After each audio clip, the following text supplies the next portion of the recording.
ভগবান গণেশের নাম নিয়ে শুরু করছি। সকলকে আমাদের চ্যানেল অ্যাস্ট্রোতমাল স্পিরিচুয়ালে স্বাগত।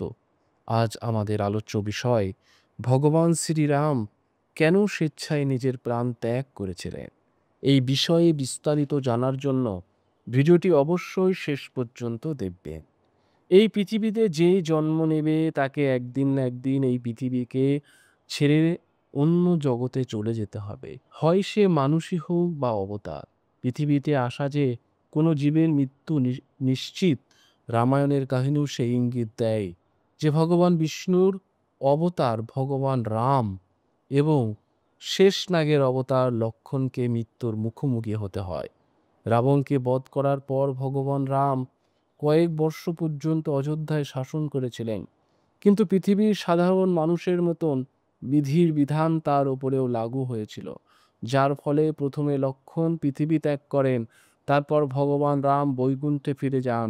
রামায়ণের কাহিনী অনুসারে একবার ভগবান রামের সাথে দেখা করতে এক ঋষি এলেন। তিনি রামের সাথে একাকী কথা বলতে চান।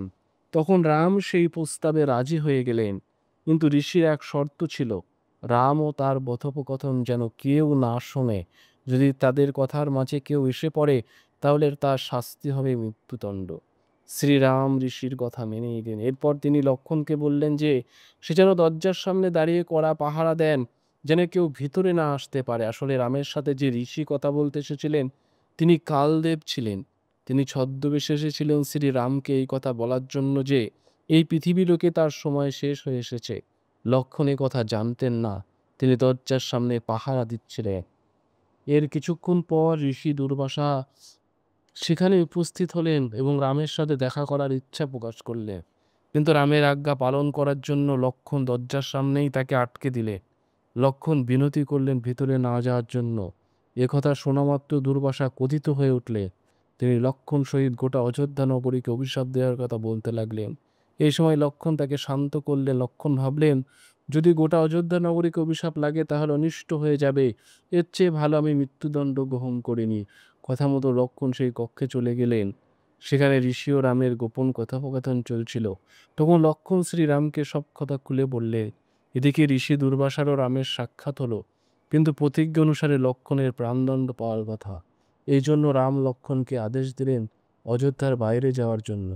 ওই সময় দেশের বাইরে চলে যাওয়া মৃত্যুদণ্ডেরই সমান ছিল। লক্ষ্মণ এরপর দেশ ত্যাগ করে সরজু নদীর তীরে চলে গেলেন এবং নদীর জলে তিনি শরীর ত্যাগ করলেন। এদিকে ভগবান রামও নিজের ভাইকে ছাড়া এক মুহূর্ত থাকতে পারলেন না। কিন্তু যখন জানতে পারলেন লক্ষ্মণ দেহ ত্যাগ করেছেন, তখন তিনিও তার রাজত্ব পুত্রদের হাতে দান করে নদীর জলে বিলীন হয়ে গেলে। এইভাবেই শ্রীরাম বৈকুণ্ঠে ফিরে গেলেন। প্রিয় দর্শক, এইভাবেই মৃত্যু হয়েছিল ভগবান শ্রীরামের।